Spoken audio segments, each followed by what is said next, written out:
Olá, meus queridos plugados e plugadas, como vocês estão? Espero que esteja tudo bem por aí. Antes de começar o plugado, vou pedir para você dar seu like e compartilhar o nosso programa. Toda semana temos um conteúdo novo para você. E se ainda não segue o nosso canal, começa aí! Nesse plugado, convidamos a dermatologista Raquel Marchetti para bater um papo sobre alopécia.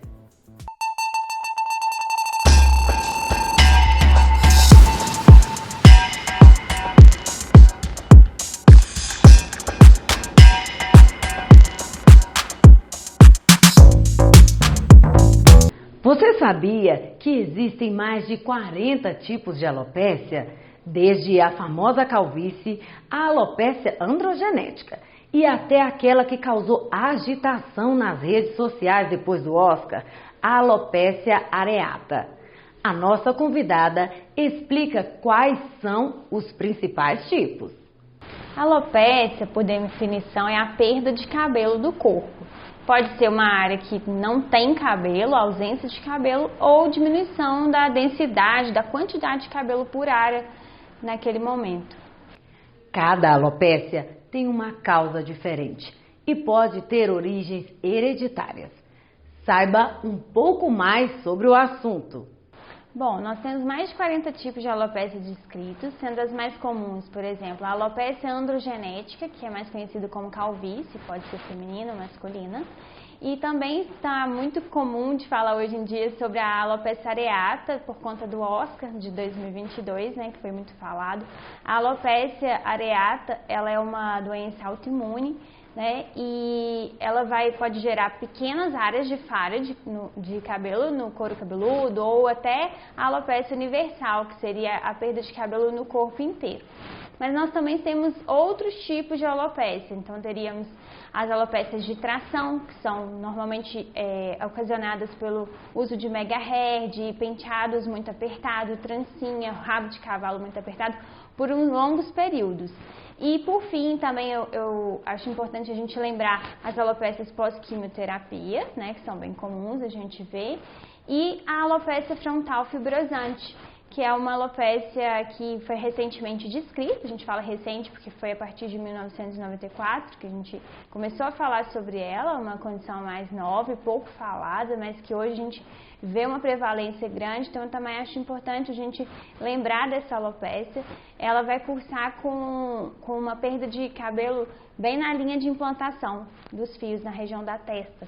Então, aquela mulher que é muito comum em mulheres, eu vou falar mais pra frente, mas ela vai cursar com a perda de cabelo bem na frente do couro cabeludo. Então, é como se houvesse um alargamento da testa. E isso é importante para a gente poder alertar as pacientes, tudo, para elas conhecerem essa condição e procurarem um dermatologista caso necessário. As causas vão depender do tipo de alopécia que a gente está falando, né? Nessas duas principais que eu mencionei, a alopécia androgenética e a alopécia areata, elas estão muito bem relacionadas com a parte genética, sim. Né? Já foram descritos que pessoas com esse tipo de condição possuem uma história familiar frequentemente positiva também para essa mesma condição. No caso da alopécia areata, a gente observa que 20 a 40% dos pacientes com a alopécia tem alguém na família, uma história familiar positiva para a alopécia areata também.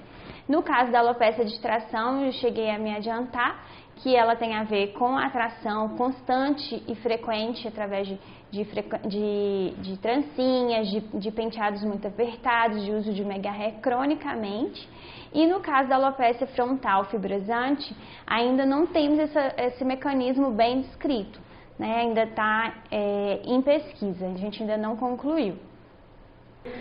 A alopécia está relacionada mais ao gênero masculino ou feminino? Tem alguma diferença, doutora? Bom, isso vai depender do tipo da alopécia que nós estamos falando, né? A alopécia androgenética, ela pode ser tanto masculina quanto feminina, mas com certeza ela é mais prevalente nos homens, principalmente a partir da segunda década de vida. Mas existem alguns estudos que mostram que até antes dessa data, a alopécia pode começar a se apresentar mesmo na puberdade, mas no geral, a gente vai observar isso mais a partir da segunda e principalmente a partir da quarta década de vida. Já a alopecia areata não tem tanta essa prevalência, né? Ela pode acontecer tanto em homens quanto mulheres e ela pega todo tipo de faixa etária, inclusive ela é muito comum em crianças. Crianças não é uma faixa etária tão rara, é inclusive comum nos consultórios. Já a alopecia de tração, ela vai ser mais comum no sexo feminino pelo uso dos penteados, das trancinhas, do mega hair. E, por último, a alopecia frontal fibrosante, ela é uma doença que a gente ainda não definiu causa, mas que a gente sabe que acontece principalmente no sexo feminino em mulheres, principalmente acima de 50 anos de idade. Existe algum sinal que as pessoas devem ficar alerta com relação à perda de cabelo? Como é feito esse diagnóstico? Bom, os primeiros sinais, eles podem acontecer por uma ocorrência de coceira no couro cabeludo, sensibilidade, às vezes a pessoa sente que alguma área do couro cabeludo está com uma sensibilidade diferente, ou vai perceber que existe um arrancamento de um tufo de fios durante o pentear, e gerando uma área que está com ausência de cabelo ou com muito pouco cabelo naquele local. E aí, quando a pessoa se deparar com esses sinais, é importante procurar, agendar um dermatologista para ter toda essa análise, avaliação que a gente vai, de acordo com a entrevista, anamnese, exame físico, avaliar qual tipo de alopecia, se existe algum exame a ser feito para instituir o tratamento o mais rápido possível. É muito importante que o diagnóstico seja feito por especialista, pois ele indicará o tratamento adequado. Doutora Raquel orienta sobre os tipos de tratamentos e reforça que a automedicação deve ser evitada. Bom, é muito importante, primeiramente, a gente falar que é muito importante esse diagnóstico correto para instituir o tratamento o quanto antes, né? Eu costumo falar, a maioria dos dermatologistas, tempo é cabelo. Então, vamos primeiro ser bem orientado, ter o diagnóstico correto, seguir tudo que o dermatologista falar e evitar a automedicação. Então, esse tratamento, ele vai depender muito do tipo da alopecia. No caso da alopecia androgenética, né, que é a calvície, hoje a gente tem um monte de tratamento que vai ser muitas vezes realizado de forma associada. A gente vai utilizar medicamentos orais, medicamentos podem ser aplicados durante a consulta pelo médico dermatologista. A gente tem as terapias com a luz de LED, temos terapias hormonais, dentre outros, medicamentos de aplicar, né? E sobre a alopecia areata, né? A alopecia areata ela vai tratar com imunossupressores, com também medicamentos de injetar naquele local. E importante também, durante esse tratamento, a gente avaliar na consulta se o paciente já não tem outra doença associada, alguma outra doença autoimune. Principalmente a alopecia areata, ela pode vir combinada com outras questões sistêmicas para esse paciente. Então, a gente tem que deixar tudo bem ajustado para poder fazer tratamento e o paciente não ter consequências maiores. Por quê? A alopecia de tração e a alopecia frontal fibrosante são dois exemplos de alopecias cicatriciais, ou seja, aquele cabelo que foi perdido, ele muitas vezes não vai voltar. Então, a gente tem que agir logo, agir de forma efetiva para que esse paciente não fique sem o cabelo permanentemente, né? Cada indivíduo reage de um jeito diferente com relação à queda de cabelo. A alopécia pode afetar o bem-estar psicológico, principalmente a autoestima de quem lida com ela. A dermatologista ressalta a importância da autoaceitação e o auxílio de outros profissionais no tratamento.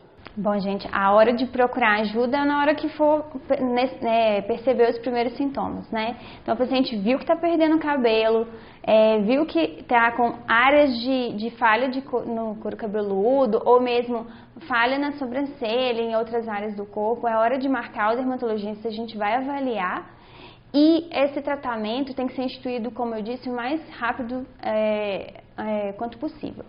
Mas no caso de alopécias areatas universais, alopécias areatas muito graves, que a gente não consegue reverter mais o quadro, ou mesmo calvícies muito avançadas. A gente tem que lançar a mão, às vezes, de transplantes capilares, a gente tem que usar próteses capilares e ajudar, pedir ajuda para outros profissionais, né? Para a gente poder fazer esse acompanhamento conjunto. Muitas vezes tem que ter psicoterapia para poder ter esse processo de autoaceitação, né? É uma condição complicada pelo seguinte: o couro cabeludo, ele tem os cabelos que têm a nossa função de proteção física, de proteção a traumas, de proteção da radiação ultravioleta e solar, né? Mas também tem a função estética, a gente não pode menosprezar isso. Isso é muito importante, impacta muito na qualidade de vida do paciente.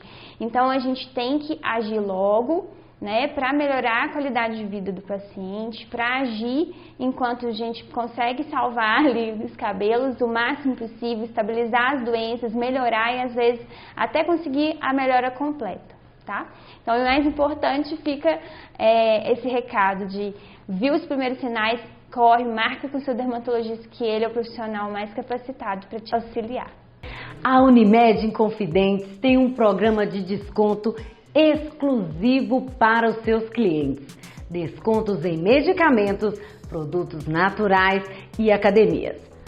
Para saber mais, acesse o nosso site unimedinconfidentes.coop.br ou ligue 3559-7200. Espero que tenha gostado. Não se esqueça de curtir e principalmente compartilhar o nosso programa. Um forte abraço e até a próxima!